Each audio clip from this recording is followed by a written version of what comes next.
Welcome to everyone today's class. आज हम बात करने वाले हैं लेक्चर नंबर 12 आइसोमेरिज्म का, जिसके अंदर अब हम शुरू करने वाले हैं बहुत ही इंपॉर्टेंट टॉपिक जियोमेट्रिकल आइसोमेरिज्म। देखिए, जियोमेट्रिकल आइसोमेरिज्म पर मैं दो वीडियो बनाऊंगा।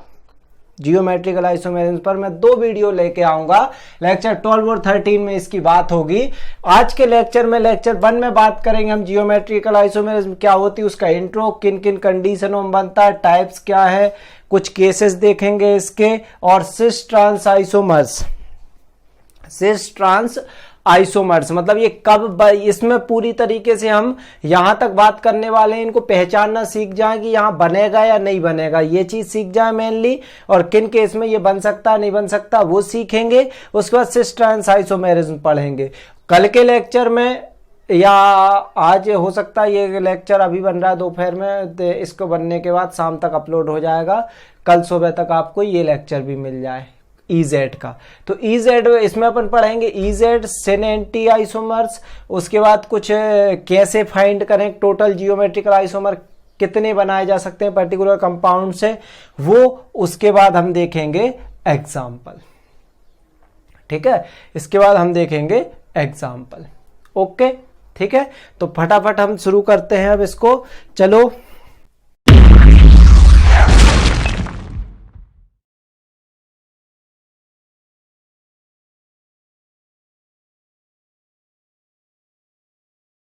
तो अब बात करते हैं जियोमेट्रिकल आइसोमर्स की, कि जियोमेट्रिकल आइसोमर क्या होते हैं। यदि आइसोमर पहचान गए तो वही फिनोमिना आइसोमेरिज्म हो जाता है। तो देखो, बाकी हमको पता है कि स्टीरियो आइसोमर है, तो स्टीरियो आइसोमर है तो स्टीरियो आइसोमर की पूरी कंडीशंस फॉलो करेंगे कि same molecular formula, same structure formula, but different arrangement of group और एटम, दैट्स इट। तो ये तो फॉलो करेगा, बट इसमें अपन पहचाने कैसे कि जियोमेट्रिकल आइसोमर है या क्या है। तो इस तरीके से सबसे आसान, यदि स्टीरियो आइसोमर में किसी को पहचानना है तो वो जियोमेट्रिकल आइसोमर है।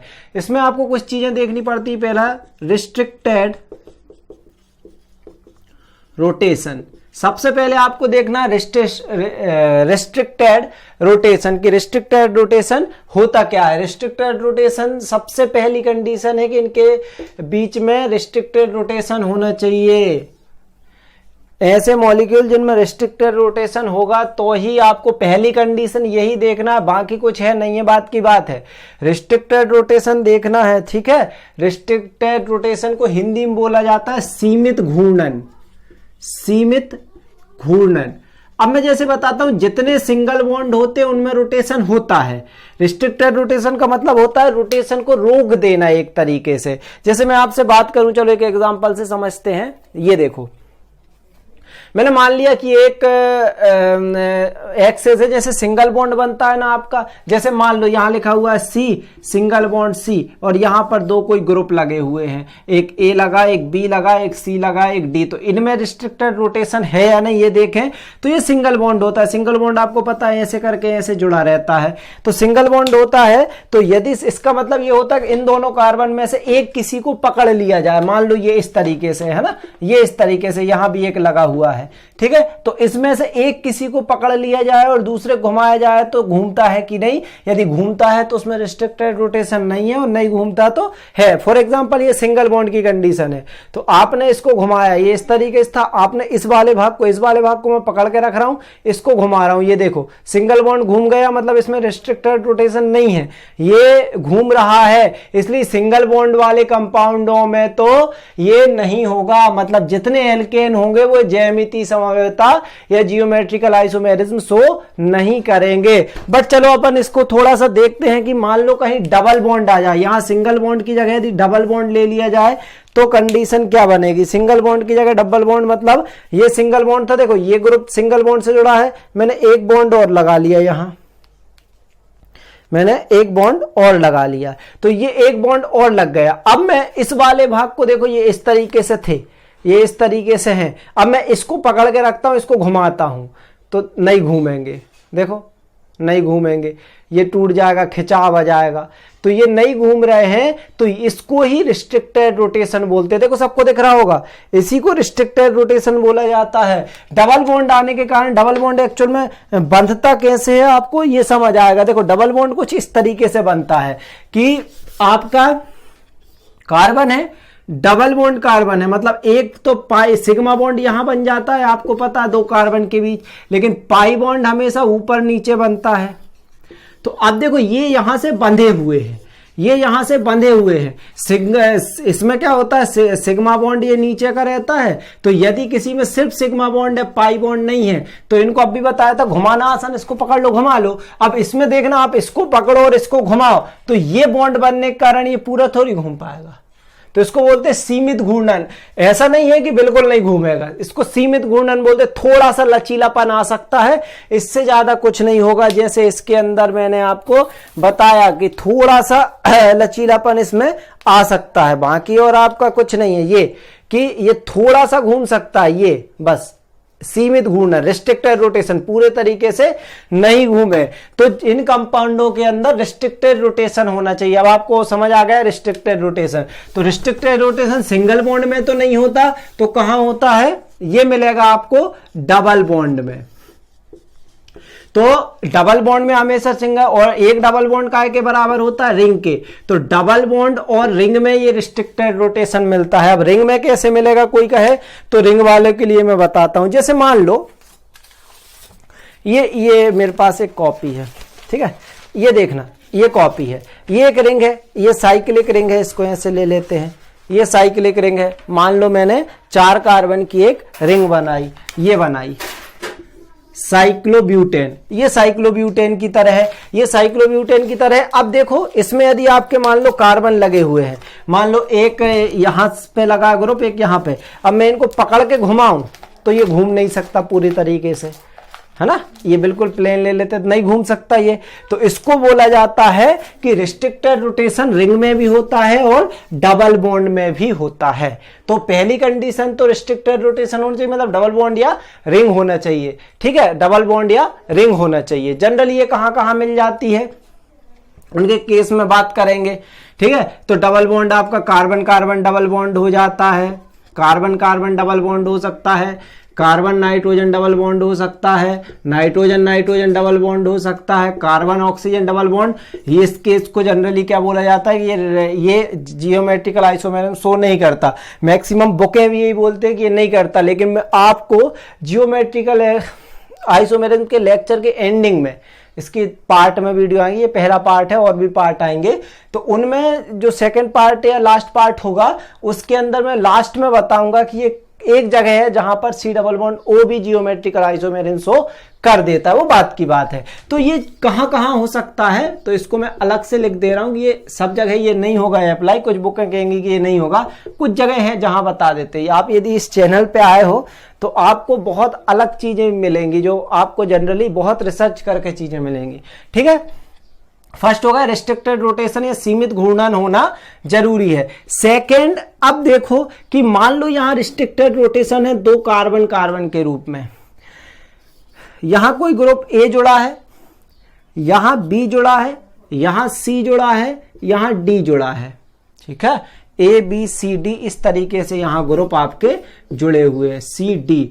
तो इसके लिए एक चीज कंपलसरी है कि कभी भी ए बराबर नहीं होना चाहिए बी के, कंडीशन, इसके लिए कंडीशन ए बराबर नहीं होना चाहिए बी के। तो आप कह सकते हो मस्ट हैव नॉट सेम, मतलब ये बहुत जरूरी है कि ये सेम ना हो, और ऐसे ही सी और डी भी कभी सेम नहीं होना चाहिए। यदि ये सेम हो गए तो आपका वो नहीं होगा। इनके लिए भी कहोगे कि मस्ट हैव सेम, मतलब दोनों कार्बन से ये कह सकते हो कि ये डबल बॉन्ड से जुड़े दोनों कार्बन से सेम ग्रुप नहीं जुड़े होने चाहिए, एक ही कार्बन पे दोनों सेम ग्रुप नहीं जुड़े होने चाहिए। मतलब क्या कह सकते हो, डबल बॉन्ड से जुड़े कार्बन पर दोनों सेम ग्रुप नहीं होने चाहिए, सेम ग्रुप एटम नहीं होने चाहिए, नहीं होने चाहिए। यदि किसी के पास ये दो कंडीशन है, ध्यान से समझना, यदि किसी के पास ये दो कंडीशन है तो समझ लो वो जियोमेट्रिकल आइसोमर है। दो कंपाउंड को कंपेयर करो, पहले तो उनके बीच में देखो रिस्ट्रिक्टेड रोटेशन है या नहीं। रिस्ट्रिक्टेड रोटेशन होने के बाद, हाँ रिंग के लिए हर रिंग में नहीं होगा, ये कुछ जगह है जहां मैं बताऊंगा, ठीक है। और उसके बाद ये कार्बन से जुड़े दोनों ग्रुप सेम नहीं होने चाहिए, ठीक है। तो सेम नहीं होने चाहिए, तो इस बात को नोट कर लो, फटाफट अपन आगे बढ़ते हैं। हाँ नोट कर चलो, समझ में आ रहा आराम से। अच्छा, जिन लोगों को बहुत फास्ट समझ में आता है वो वीडियो को 2 की स्पीड पे देख लिया करो, ठीक है। हाँ अब देखो, मैं ये सेकंड कंडीशन के विषय में थोड़ी और चर्चा करूंगा, इसको थोड़ा सा फैलाते हैं जिससे समझ और आए। फॉर एग्जाम्पल इसमें क्या क्या केस हो सकते हैं सेम नहीं हो रहे। देखो, यदि ए, मैंने बता दिया कि बी सी, आपके पास ऐसा एक ग्रुप जुड़ा हुआ है सी, यहां ए लिखा है, यहां बी लिखा है फॉर एग्जाम्पल, तो इन दोनों में क्या इनमें क्या होगी, जियोमेट्रिकल आइसोमेर। डबल बॉन्ड है मतलब रिस्ट्रिक्टेड रोटेशन है, समझना ध्यान से, डबल बॉन्ड है मतलब रिस्ट्रिक्टेड रोटेशन है, ठीक है। उसके बाद यदि, वो तो आपको सीधी बात है, carbon carbon double bond, carbon nitrogen double bond या नाइट्रोजन नाइट्रोजन डबल बॉन्ड मिल जाए तो आप समझ जाना रिस्ट्रिक्टेड रोटेशन है। रिस्ट्रिक्टेड रोटेशन के लिए अब भी यहां लिखे थे ना, कार्बन कार्बन डबल बॉन्ड मिल जाए, कार्बन नाइट्रोजन डबल बॉन्ड मिल जाए, नाइट्रोजन नाइट्रोजन डबल बॉन्ड मिल जाए। यदि आपको ये 3 मिलते हैं तो समझ जाना रिस्ट्रिक्टेड रोटेशन है। और रिंग के लिए मैं बता दूं, रिस्ट्रिक्टेड रोटेशन के लिए, रिंग के लिए 8 या 8 से ज्यादा कार्बन है, कार्बन जो है वो 8 या 8 से ज्यादा है रिंग में, तो ही वो रिस्ट्रिक्टेड रोटेशन शो करेगी, नहीं तो कम में नहीं करेगी। ध्यान से समझना, यदि रिस्ट्रिक्टेड रोटेशन देखना है, सीमित घूर्णन देखना है, RR restricted rotation, Rajasthan Royals नहीं, रिस्ट्रिक्टेड रोटेशन देखना है तो कार्बन कार्बन डबल बॉन्ड में मिलेंगे तो रिस्ट्रिक्टेड रोटेशन होगा, इससे निश्चिंत हो जाना। कार्बन नाइट्रोजन डबल बॉन्ड मिलेगा, रिस्ट्रिक्टेड रोटेशन होगा, इससे निश्चिंत हो जाना। नाइट्रोजन नाइट्रोजन डबल बॉन्ड मिलेगा, इससे रिस्ट्रिक्टेड रोटेशन हो जाएगा, ठीक है। हाँ फॉर एग्जांपल आपको ये मिला, इसमें रिस्ट्रिक्टेड रोटेशन है नहीं, क्यों? क्योंकि रिंग है और कार्बन 4 है, 8 से कम कार्बन यदि है तो समझ जाना कि रिस्ट्रिक्टेड रोटेशन नहीं है। बस ये पहचान लो रिस्ट्रिक्टेड रोटेशन की ट्रिक, ठीक है। अब देखो, रिस्ट्रिक्टेड रोटेशन की ट्रिक आपको बता दी, ठीक है। अब बात करते हैं कि इनमें होगा कि नहीं। रिस्ट्रिक्टेड रोटेशन तो है, अब देखो मैंने कहा था ए और बी डिफरेंट है, सेम ग्रुप नहीं है, सेम यहां लग जाए कोई दिक्कत नहीं, एक ही कार्बन पर सेम नहीं होना चाहिए, मतलब ये जीआई शो करेगा। क्या कितने बनाएगा वो बात की बात है, पहले हम देख रहे करेगा नहीं। यदि मैंने यहां लिख लिया ए कोई वही मैं कह रहा हूं मॉलिक्यूलर फॉर्मूला है A2C2B2, ये देखो दोनों में A 2 है, C 2 है, B 2 है, इसमें करेगा कि नहीं देखते हैं, करेगा कि नहीं। दोनों सेम, इधर भी दोनों सेम। जब एक ही कार्बन पे 2 सेम ग्रुप आ गए, सेकंड कंडीशन फॉलो नहीं हो रही है, मतलब जीआई शो नहीं करेगा, ठीक है। तीसरी कंडीशन देखते हैं, मान लो इस पे ए हो, इस पे भी ए हो, बट यहां डिफरेंट हो जाए तो एक बी हो जाए, एक सी हो जाए, हो सकता है नहीं, एक जगह फिर भी देखो सेम आ रहे हैं तो ये भी जीआई शो नहीं करेगा। 3 कंडीशन हो गए। चौथी कंडीशन और कोई क्या ले सकता है कि यदि मान लो यहां ए बी सी और डी चारों ग्रुप डिफरेंट हो जाए तो ये भी जीआई शो करेगा, रिस्ट्रिक्टेड रोटेशन है और एक कार्बन पर सेम ग्रुप नहीं है। हाँ ये सिस ट्रांस वाली शो करेगा, वो शो नहीं करेगा। क्या है वो सिस ट्रांस के अलावा कुछ, वो बात की बात है, बात करेंगे, ठीक है। तो ये एक carbon carbon carbon double bond या कोई भी डबल बॉन्ड में ये कंडीशन है, हो सकती है, नाइट्रोजन को छोड़कर। नाइट्रोजन के लिए लोन पेयर आता है, उसकी बात करेंगे, इसलिए मैं उसी लोन पेयर के लिए, अभी आया नहीं है, आएगा तब बताऊंगा। इसी लोन पेयर के लिए मैंने इलेक्ट्रॉन डेंसिटी वर्ड का लिखवाया था इंट्रो वाली वीडियो में, ठीक है। तो अब अपन 4 पे आ गए, तो इस तरीके से शो कर सकते हैं, नोट कर लो। तो कब करेगा कोई शो और कब नहीं करेगा ये देख लो। हाँ चलो, अब कंडीशन देख ली, अब थोड़ा सा टाइप्स केस देख लिया, कब कंडीशन किन कंडीशनों में बनेगा, कुछ केस देखेंगे। पहले टाइप और बताएंगे किस किस तरीके से हो सकते हैं। देखो मैं 2 तरीके से बांट रहा हूं इसको। यदि आप टाइप से बात करो, ठीक है, टाइप से बात करो तो टाइप में यदि आप बात करोगे किसके, जियोमेट्रिकल आइसोमर्स, ज्यामिति समावेशी, यदि नोमेनक्लेचर के बेस पे, नोमेनक्लेचर के बेस पर, ठीक है, नोमेनक्लेचर के बेस पर, ठीक, नोमेनक्लेचर के बेस पे अपन बात करेंगे। हाउ अब देखो नोमेनक्लेचर के बेस पर यदि अपन बात करें तो पहला होता है सिस ट्रांस, ठीक है, दूसरा होता है इजेड और तीसरा होता है साइन एंटी। ये 3 टाइप होते हैं आइसोमर जिनको अपन पढ़ेंगे डिटेल से। आज तो अपन सिस ट्रांस की बात करेंगे, बाकी की अपन कल बात करेंगे, ठीक है, सिस ट्रांस। और यदि मैं केस की बात करूं तो इसमें कई केस हो सकते हैं। पहला केस मैंने वही अब भी बताया, सी डबल बॉन्ड सी के कंडीशन में बन सकता है, ठीक है, इसमें कब, इसको क्या बोलते हैं, एल्कीन, मतलब जब एल्कीन होगा तब एल्कीन में शो कर सकता है ये। और कहां कर सकता है, मेन 5 है, फिर उसी के अंदर से और निकालते चले जाएंगे हम, ठीक है। फिर C double bond N, N के पास एक ही होता है बॉन्ड और एक हमेशा लोन पेयर होता है, ठीक है, एक हमेशा लोन पेयर होता है। तीसरी कंडीशन क्या बन सकती है, सी के बाद N double bond N single bond, यहां एक लोन पेयर होता है और सिंगल बॉन्ड होता है, एक लोन पेयर होता है, वो नीचे हो सकता है, ऊपर हो सकता है, कहीं भी हो सकता है, ठीक है। पहला कार्बन कार्बन बॉन्ड, फिर कार्बन नाइट्रोजन बॉन्ड, फिर नाइट्रोजन नाइट्रोजन बॉन्ड, फिर आता है चौथा रिंग जब आएगी तब, और 5वीं कंडीशन आती है रिंग प्लस डबल बॉन्ड। ये 5 कंडीशनें हैं, फिर इसी में से सब कंडीशन है, मतलब इतनी कंडीशनों में आपकी जियोमेट्रिकल आइसोमेरिज्म शो होगी, ठीक है। और ये कैटेगरी, अब एक बात और मैं आपको समझा दूं कि हमने कहीं कहा था कि ये डायास्टीरियोमर्स हैं, ठीक है, मतलब इनकी मिरर इमेज नहीं बनाई जा सकती है, तो वो अपन बात करेंगे सिस ट्रांस आइसोमेरिज्म में। फटाफट आप इसको नोट कर लो, फिर अपन बात करते हैं सिस ट्रांस आइसोमेरिज्म, फटाफट नोट। चलो अब बात करते हैं अपन सिस ट्रांस आइसोमेरिज्म, इसको हिंदी में समपक्ष विपक्ष समावयवता भी कहते हैं। और मैं एक बात और बता दूं काम की, कि जो जियोमेट्रिकल आइसोमेरिज्म है उसको सिस ट्रांस आइसोमेरिज्म के नाम से भी जाना जाता है, इसलिए अपन एक लेक्चर में इसको पढ़ रहे हैं अलग से ही। सिस ट्रांस आइसोमेरिज्म सबसे इंपॉर्टेंट है, यदि सबसे ज्यादा भाग यदि जियोमेट्रिकल आइसोमेरिज्म का कोई कैप्चर करती 50% से भी ज्यादा, वो सिस ट्रांस आइसोमेरिज्म है। जहां ये अप्लाई नहीं होती फिर वहां के लिए वो इजेड और सिन एंटी वाली यूज करते हैं, ठीक है। उसके लिए सबसे पहले समझते हैं सिस और ट्रांस का मतलब क्या है। देखो आपने किसी भी के भी जियोमेट्रिकल आइसोमर बनाए, एक कंडीशन आती है कि जियोमेट्रिकल आइसोमर बनाए, मैंने यहां बनाया सी डबल बॉन्ड सी। अब यहां मेरे पास ऑप्शन है कि मैं क्या क्या जोड़ूं।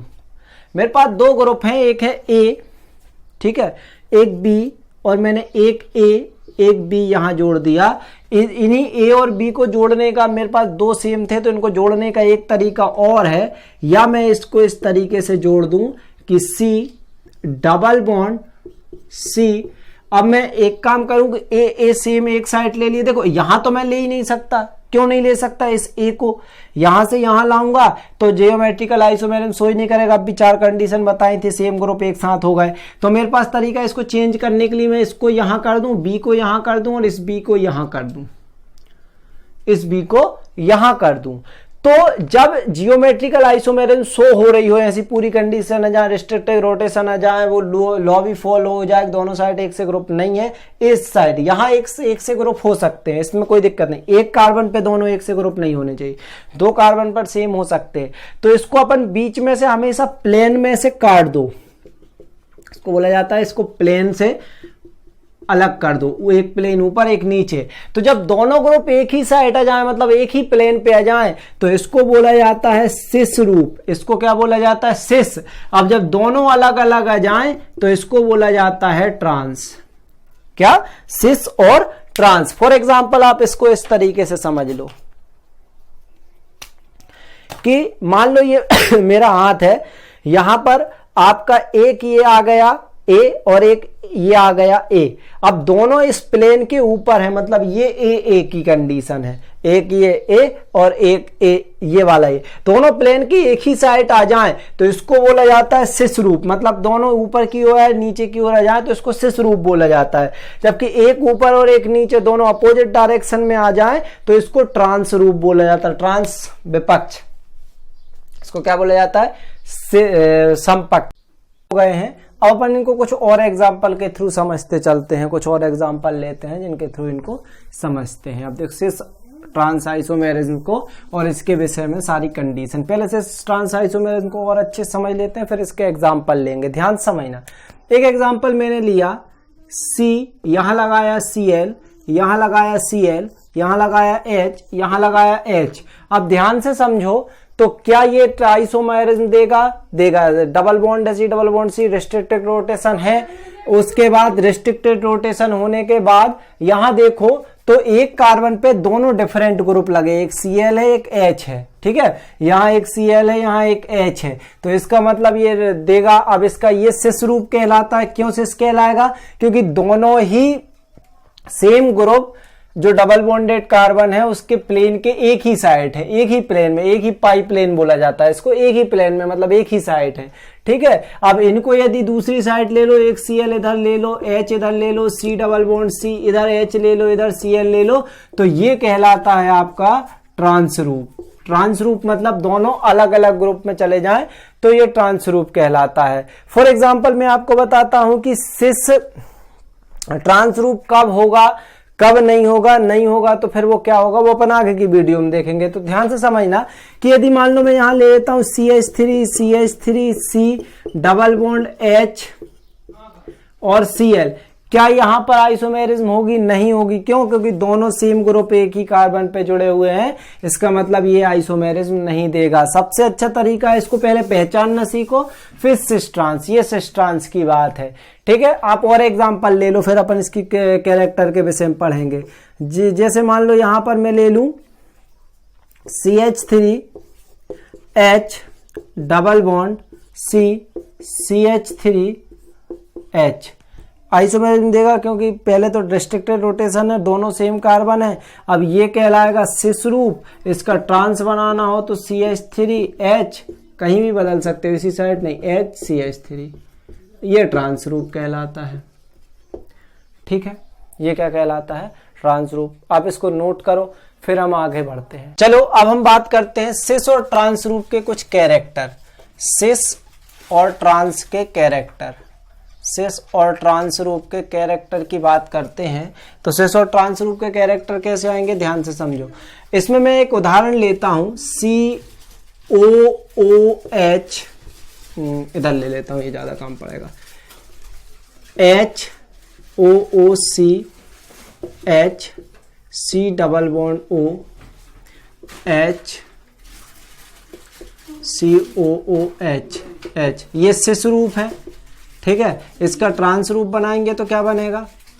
C double bond O H H C double bond O C H C double bond O H, ये कहलाता है आपका ट्रांस रूप और ये कहलाता है सिस रूप। अब आप इसको तो समझ गए होंगे, दोनों में कार्बोक्सिलिक दोनों में कार्बोक्सिलिक एसिड लगे हुए हैं, तो इसको बोला जाता है मैलिक एसिड। ध्यान समझना, दोनों का सेम है लेकिन मैलिक एसिड है ये, और ये कौन सा है? Formic acid. बहुत डिफरेंस है दोनों में, ध्यान समझो। ये मैलिक एसिड बन गया है, ये फॉर्मिक एसिड, कंपाउंड ही चेंज हो गए हैं। हमको लगता है कि इससे कुछ नहीं होता है, सिस ट्रांस से, ये देखो कंपाउंड ही चेंज हो गए। तो इसलिए अब मैं बताता हूं कि सिस ट्रांस जो है उसकी कुछ कंडीशन, सिस ट्रांस की कुछ फैक्ट, इससे रिलेटेड कुछ फैक्ट है, इनको समझ लो या इनकी इंपॉर्टेंस समझ लो। पहली चीज ध्यान से समझना, ये एक दूसरे के डाया स्टीरियोमर होते हैं, मतलब कभी भी ये क्या नहीं, इनकी इमेज हमेशा, जैसे मान लो ये इसका मिरर इमेज नहीं हो सकता। क्यों? इनको एक साथ बना के देख लो दो कंपाउंड को। पहली चीज क्या कह रहे हैं हम, ये क्या होते हैं? ये डाया स्टीरियोमर्स। डाया स्टीरियोमर्स मतलब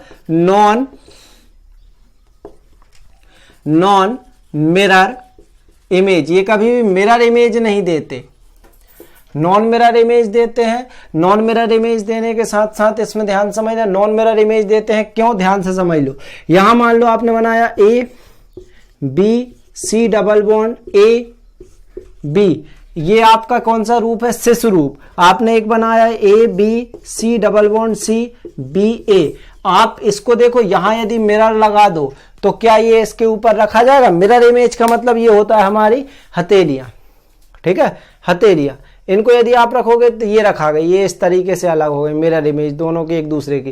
लेकिन इनको यहां रखो तो ये मिरर इमेज नहीं है, ये मिरर इमेज नहीं है, ऐसे, ठीक है, ये ऐसे, ये मिरर इमेज है, ठीक, ये नहीं है, तो ऐसे रख दो तो नहीं है, ठीक। तो इधर देखो आप ध्यान से, इसको यदि उठा के आप इसके ऊपर रख दो तो क्या ये बनेगा, नहीं। देखो ये बी की जगह ए आ जाएगा, बनेगा, नहीं बनेगा ना। इनको मिला भी दो तो नहीं बनेगा।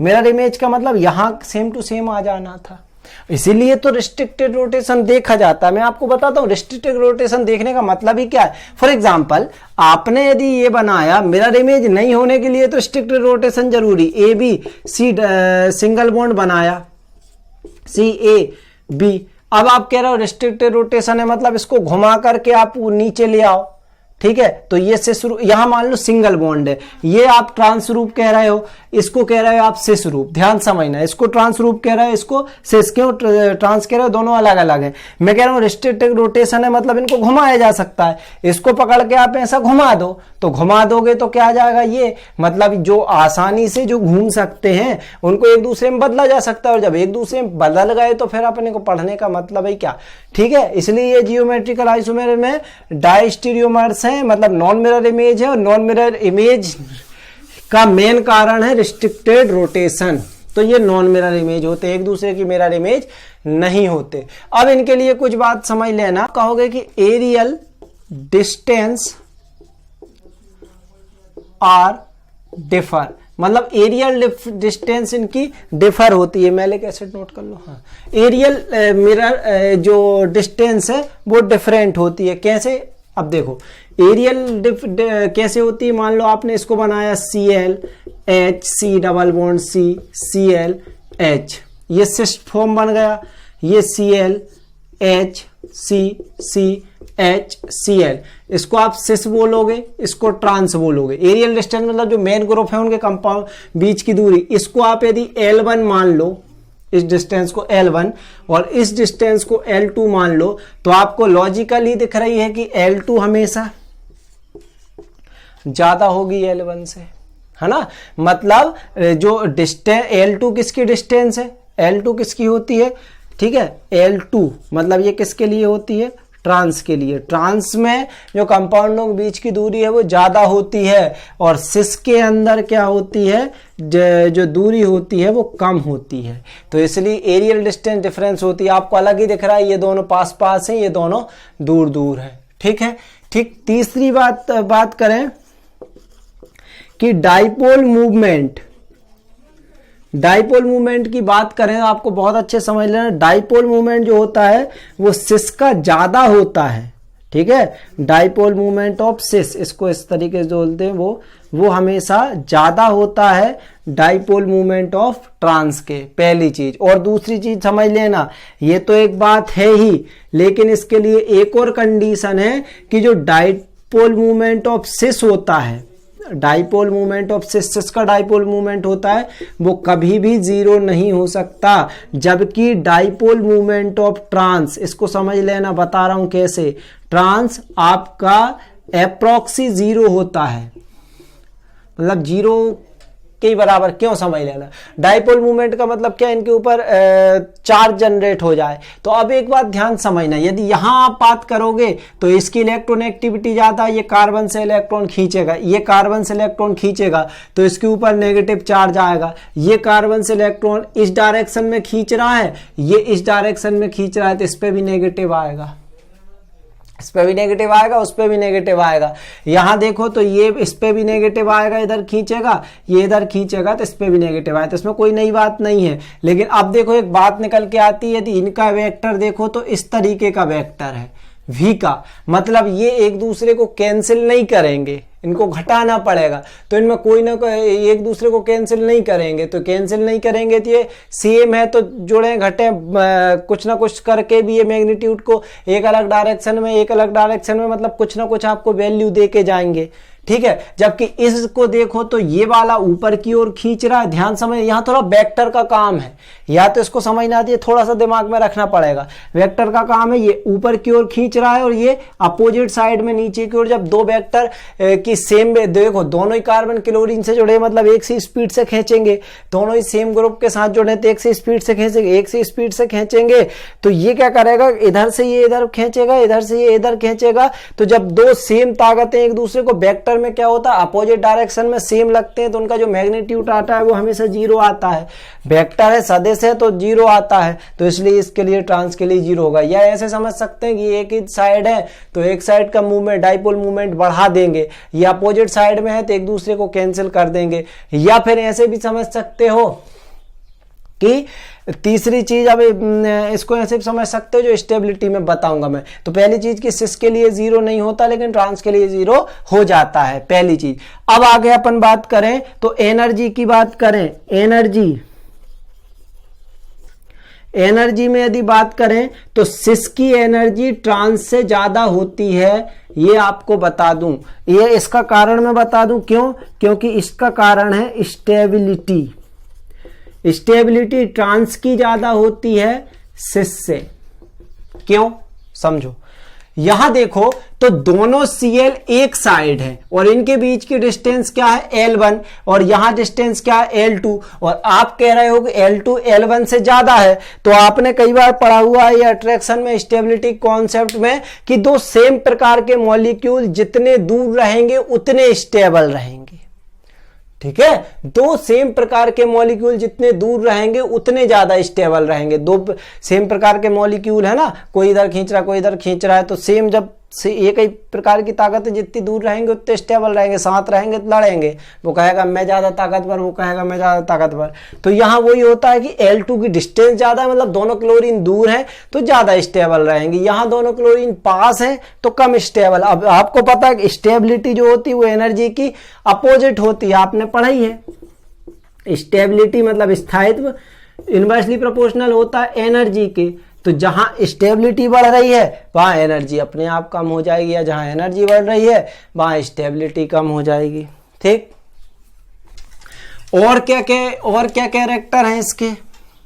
और यदि आप कैरेक्टर की बात करोगे तो इसके पास और भी चीजें हैं। जैसे अब अपन ने स्टेबिलिटी देख ली, एनर्जी देख ली, अब आप बात करो बॉइलिंग पॉइंट की, मतलब किसी चीज को उबाल रहे हो, तब इसको देखना। बॉइलिंग पॉइंट की बात करोगे, यहां आपने इस पे डाइपोल मूवमेंट है, मतलब एक पॉजिटिव नेगेटिव, इनको उबाल रहे हो। बॉइलिंग पॉइंट मतलब किसी चीज को उबालना, मतलब पानी में डालकर उनको तोड़ना, बॉन्ड को तोड़ने की कहानी हो रही यहाँ। तो आप देखो एक पॉजिटिव एक नेगेटिव, क्योंकि सिस के ऊपर डाइपोल मूवमेंट होता है, मतलब एक पॉजिटिव एक नेगेटिव, द्विध्रुव आघूर्ण। डाइपोल मूवमेंट को क्या बोलते हो? द्विध्रुव आघूर्ण, ठीक है। द्विध्रुव आघूर्ण होता है तो एक पॉजिटिव एक नेगेटिव को खींच के रखा है, मतलब इसको तोड़ने के लिए ज्यादा एनर्जी देनी पड़ेगी, इसलिए सिस का जो बॉइलिंग पॉइंट है वो ज्यादा होता है ट्रांस से, ठीक है। ट्रांस के साथ क्या कंडीशन है, इसके पास कोई चार्ज नहीं, कुछ नहीं, कर लो अलग, फटाफट हो जाएंगे, इनको अलग करने में ज्यादा समय लगेगा ना, ठीक है। अब बात करते हैं मेल्टिंग पॉइंट। हाँ, मेल्टिंग पॉइंट अपोजिट होता है, ये ट्रांस का ज्यादा होता है और सिस का कम होता है। तो ये ट्रांस और सिस के लिए कुछ फैक्टर हैं जो आपको ध्यान में रखते हैं, कई बार इन्हीं फैक्टरों से डायरेक्ट क्वेश्चन आते हैं। अब ध्यान से समझना, अब चूंकि सिस और ट्रांस के बॉइलिंग पॉइंट में डिफरेंस होता है, आप ये मैलिक एसिड और फॉर्मिक एसिड में देखेंगे दोनों के बॉइलिंग पॉइंट में इसी सिस ट्रांस के कारण ज्यादा क्या है, बॉइलिंग पॉइंट में डिफरेंस है। तो इनको क्या किया जा सकता है, दे हैव सेपरेबल, मतलब हिंदी में लिख दूं, इनको परिवर्तित किया जा सकता है। ये मैंने बताया था, परिवर्तित किया जा सकता है, कल बोला था, जा सकता है। अब क्यों इसको समझो, क्यों किया जा सकता है? अब इनके बॉइलिंग पॉइंट में डिफरेंस है, तो आपने पढ़ा है फ्रैक्शनल डिस्टिलेशन।